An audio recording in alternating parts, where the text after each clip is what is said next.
સમાચારમાં વાત કરીએ તો કલોલ તાલુકાના ઈસંડ ગામમાં વીજ પુરવઠાને લઈને ગ્રામજનોમાં ભારે રોષ જોવા મળી રહ્યો છે. તો વાત કરીએ તો ગામ લોકોનો આરોપ છે કે જીબીના વાયરમેન છેલ્લા 7 વર્ષથી ગામમાં ડેરો જમાવીને બેઠા છે, પરંતુ તેમની કામગીરીમાં કોઈ જવાબદારી દેખાતી નથી. જ્યારે સૂત્રો અનુસાર જાણવા મળ્યું છે કે ચોમાસાની ઋતુ શરૂ થવાની સાથે જ વારંવાર વીજ પુરવઠામાં ખલેલ જોવા મળે છે. વાયર કનેક્શન હોવા છતાં પણ લાઇટ ગુમ થવાની ઘટના સામાન્ય બની ગઈ છે. સ્થાનિક લોકોનો આક્ષેપ છે કે જ્યારે પણ લાઇટ જાય છે ત્યારે પહેલી પ્રાથમિકતા તાલેવંત વર્ગના લોકોને મળે છે, જ્યારે ગરીબો માટે કામ કરવાનો ચોક્કસ સમય મળશે ત્યારે કહેવાય છે.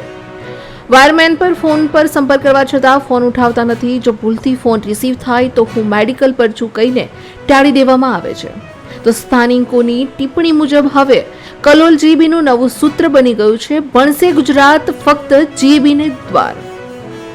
ગ્રામજનો માંગ કરી રહ્યા છે કે તાત્કાલિક તપાસ હાથ ધરવામાં આવી અને જવાબદાર કર્મચારીઓ વિરુદ્ધ કડક કાર્યવાહી કરવામાં આવે. આ છોકરો મારો દિવ્યાંગ છે અને ઘેર પાવર નથી અને અમારે અત્યારે જીબીમાં આવવું પડ્યું. છોકરાઓનું ભણતર બગડે છે અને કાલે સ્કૂલે જશે એટલે છોકરાઓને પનિશમેન્ટ મળશે. અત્યારે 1:30 વાગ્યો છે અને મારો છોકરો દિવ્યાંગ છે, એ છતાં બી જાગી રહ્યો છે. તો આમાં શું કરવાનું અમારે? સામાન્ય તો વરસાદ છાંટા હોય તો લાઇટ તરત કાપી નાખી. જો લાઇટનો કોઈ પ્રોબ્લેમ બન્યો હોય ને અમારા ગામના વાયરમેનને કહેવામાં આવે હમણાં આવું છું, વરસાદ રહી જાય આવું છું, એ પછી આવતા નથી.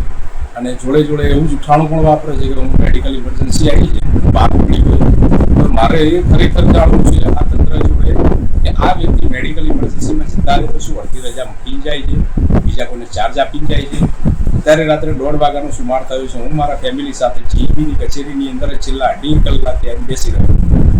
અત્યારે સાહેબ જોડે મારી રજૂઆત થઈ આ બાબતે. સાહેબ કાપડ છો એ જે એમના એન્જિનિયર જે બી હતા એમને મોકલી અમારા ઘરનું કામ કરાવડાવ્યું. પણ ભવિષ્યની અંદર આ રીતે કોઈ પણ ઈસરની પ્રજા અમારે હેરાન ના થાય. બીજું વધારામાં એ કહેવાનું છે કે અમારા ત્યાં વરદાયની અંદર આવેલું છે કે ડીપી ખરાબ થઈ ગઈ છે અને લગભગ 50% ઉપર ગામની અંદર વીજ કનેક્શનનો પુરવઠો બંધ છે.